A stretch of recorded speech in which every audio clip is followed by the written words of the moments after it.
Good morning students. आज का topic है आपका internal and external economy and diseconomy of the scale. देखिए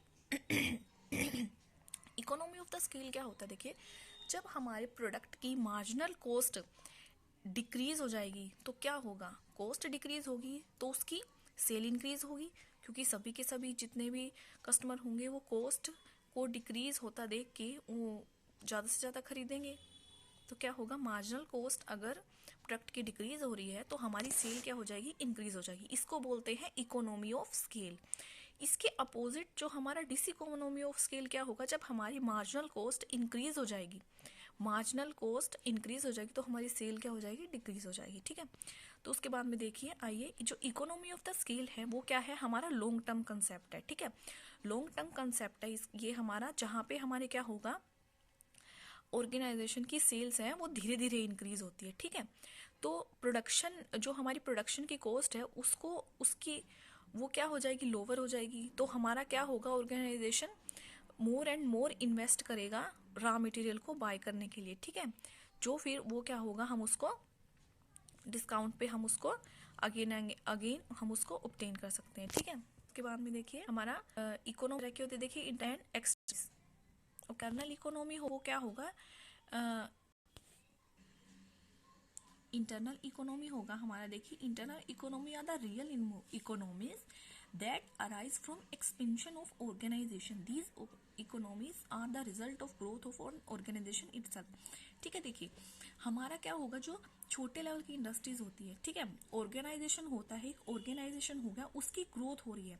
ठीक है, उससे ही रिलेटेड हमारा इंटरनल इकोनॉमी। ठीक है, ये क्या है, रियल इकोनॉमी है, जो क्या होता है, कैसे कैसे अराइज होता है, जैसे जैसे हमारा ऑर्गेनाइजेशन है वो एक्सपेंड होता है, उसकी ग्रोथ इंक्रीज होती है। एक्सटर्नल इकोनॉमी क्या होगा हमारा, ये काफी सारे फैक्टर से ओरिजिनेट होता है। ठीक है, जो फैक्टर होंगे वो क्या होंगे, हमारे आउटसाइड ऑफ द ऑर्गेनाइजेशन होगा। ठीक है, ये इंक्रीज कब होगी, by the increase in quality of factor outside the organisation. मतलब जैसे जो भी बाहर के जो फैक्टर हो गए, ऑर्गेनाइजेशन से अलग जो हमारे फैक्टर होंगे, जैसे ट्रांसपोर्ट हो गया, ट्रांसपोर्टेशन हो गया, बेटर लेबर होगी, इंफ्रास्ट्रक्चर हो गया। ठीक है, इस तरह के जो भी फैक्टर हैं जिसके ऊपर हमारी ऑर्गेनाइजेशन डिपेंड कर रही है, उससे रिलेटेड होगी। ठीक है, तो जो हमारी इकोनॉमी अराइज होगी वो क्या होगी, एक्सपेंड होगी, उसको हम बोलेंगे external economy. Due to the betterment of the external factor, the cost of the production per unit of an item in the organization decreases। ठीक है, इन फैक्टर की वजह से हमारी जो मार्जिनल कॉस्ट होगी, जो हमारी प्रोडक्शन की कॉस्ट होगी वो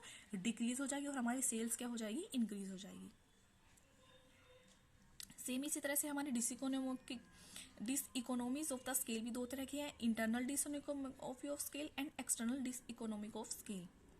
internal diseconomic of the scale में क्या आएगा, हमारी जो इंटरनल डिफिकल्टीज आती है ऑर्गेनाइजेशन के अंदर, हमारी जो अंदर ऑर्गेनाइजेशन के अंदर जो डिफिकल्टीज आ रही है उसकी वजह से जो हमारी कॉस्ट है वो हमारी इंक्रीज हो रही है। वो क्या क्या हो सकता है, देखिए lack of the supervision, lack of the management हो सकता है, फिर हमारी कोई भी टेक्निकल डिफिकल्टीज हो सकती है। External economy of the scale में क्या होगा, हमारी जो एक्सटर्नल ऑर्गेनाइजेशन से जो बाहर एक्सटर्नल फैक्टर जो अफेक्ट कर रहे हैं, वहां पे जो गड़बड़ी हो रही है उसकी वजह से जो हमारी कॉस्ट पे अफेक्ट पड़ रहा है, वो क्या क्या हो सकते हैं। देखिए, हमारी जो स्किल्ड लेबर नहीं है हमारे पास, ठीक है, या फिर हमारी जो रॉ मटेरियल है वो स्कैरिटी ऑफ द रॉ मटेरियल हो गया।